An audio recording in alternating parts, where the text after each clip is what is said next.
지금부터 빅데이터 중간 대체과제 발표를 시작하겠습니다. 발표자는 박민혁이며 발표 제목은 빅데이터를 이용한 범죄 예측입니다. 먼저 이번 발표 사례에 해당하는 기관인 국가정보자원관리원에 대해 소개드리려 합니다. 국가정보자원관리원은 행정안전부 소속 기관으로 중앙행정기관이나 공공기관의 정보 시스템과 국가정보통신망 등의 안정적 운영, 효율적인 통합 구축 관리, 그리고 보호 보안 사항을 관장합니다. 업무를 조금 더 구체적으로 설명드리면 통신망 관리, 사이버 공격, 탐지 분석 및 차단, 클라우드 컴퓨팅 관리 업무, 시스템 구조 진단, 그리고 데이터 분야 업무 등을 한다고 말씀드릴 수 있겠습니다.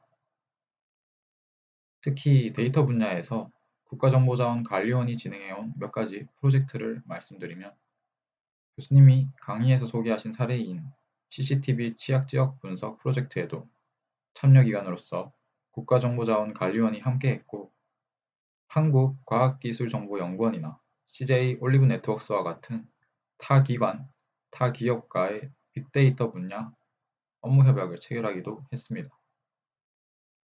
또 공공데이터 포털을 운영하여 이 분야에서 다양한 역할을 수행하고 있습니다. 그리고 그런 다양한 역할을 수행하는 국가정보자원관리원에서 진행한 이번에 제가 소개해드리려고 하는 사례가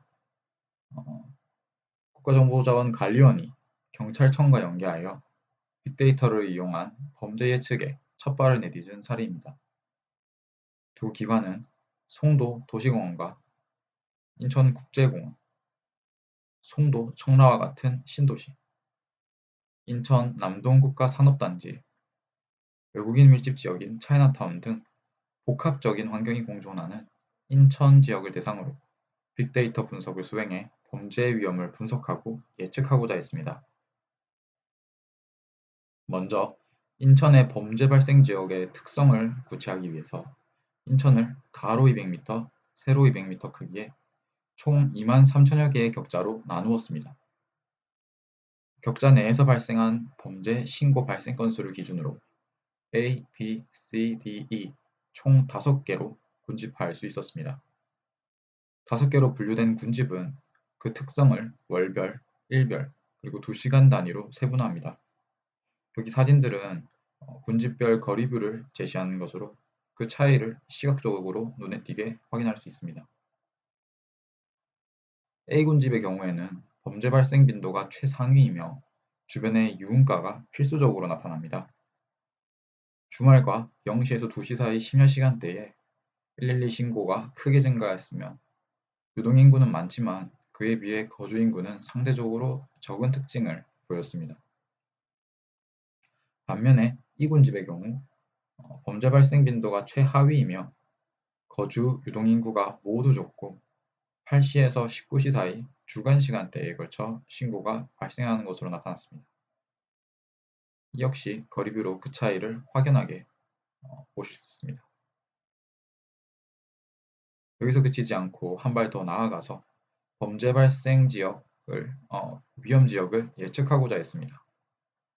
각 기관, 각 기업과 연계해서 유동인구, 카드 매출, 업종 정보, 항공사진, 그리고 생활민원과 같은 다양한 외부 환경 데이터를 기존 23,000여 개의 격자와 결합시켰고 머신러닝으로 알고리즘을 학습시켜 인천 지역을 나눈 격자들을 총 5점 척도로 위험도를 예측하도록 했습니다.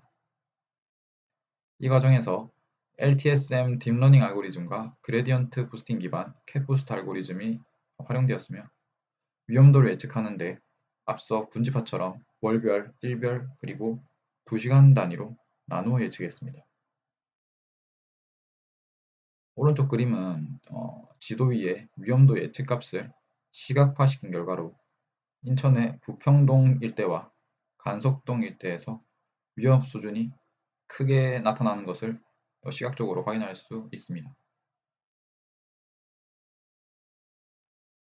사용한 데이터는 군집화해서 그 특성을 구체화하는 데 그리고 위험 지역을 예측하는 데 두 가지 형태로 사용되었습니다. 먼저 5개의 군집으로 그 특성을 구체화하는 데는 경찰청의 112 신고와 범죄 통계 데이터가 이용되었습니다. 주로 정형 데이터가 사용되었음을 알 수 있습니다.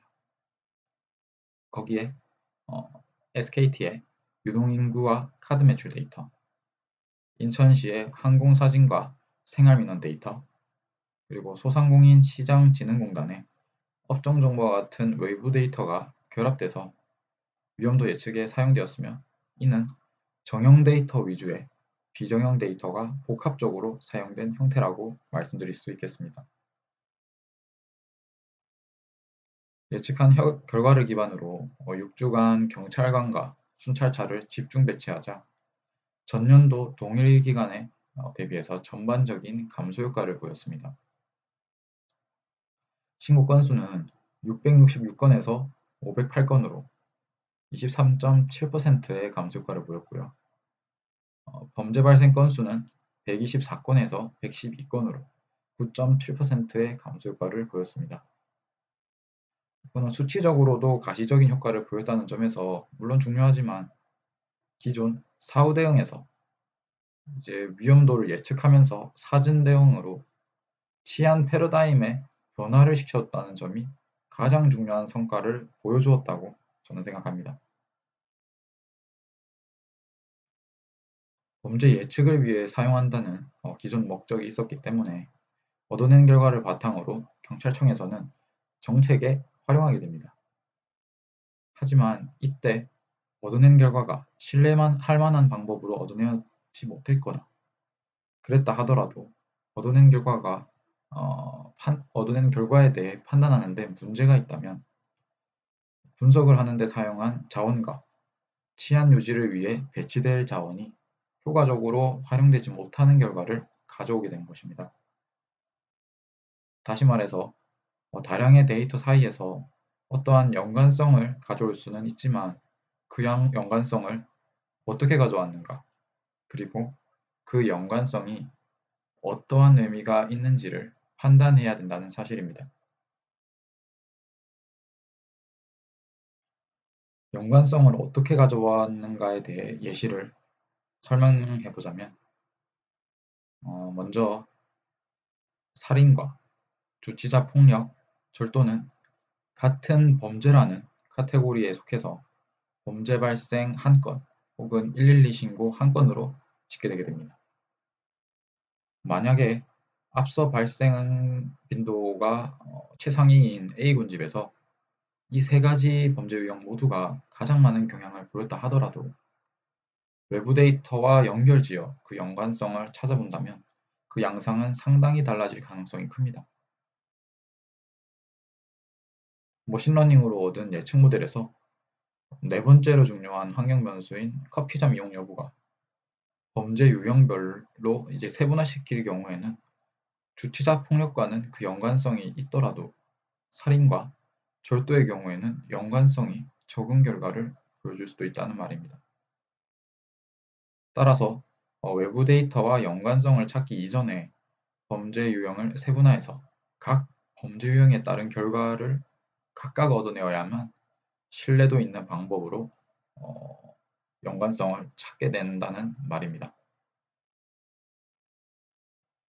또 연관성에 어떠한 의미가 있는지에 대한 판단의 경우에는 예측 모델의 2번째 환경 변수인 한식을 예로 설명드릴 수 있을 것 같습니다. 예측 모델은 한식을 상당히 중요한 환경 변수로 보여주지만, 이 결과에 대해서 어떻게 판단을 내릴 것인가에 대해서는 생각을 해봐야 됩니다. 이 변수는 범죄자의 연관성이 될 수도 있고, 범죄를 일으키기도 하는 사람과의 연관성이 될 수도 있습니다. 후자라면 조사 기간 동안 인천 지역에 거주하거나 다녀간 적이 있는 사람들이라는 더 큰 카테고리에 영향을 보여줄 뿐인 변수이기 때문에 경찰의 대응에 있어서 장애 요소나 그러한 방해 요소가 될지도 모릅니다. 또 앞 슬라이드에서 말한 범죄 유형별로 조사할 시에 이렇게 의미 판단을 하는데 영향을 충분히 줄 가능성도 있습니다. 따라서 수많은 데이터 속에서 어떠한 경향을 얻어내더라도 그 방법과 그 결과에 대한 깊은 분석이 있어야만 대응 방식과 그에 따른 성과를 효과적으로 수행하고 획득하는 데 도움이 될 것입니다. 이상으로 발표를 마치도록 하겠습니다. 감사합니다.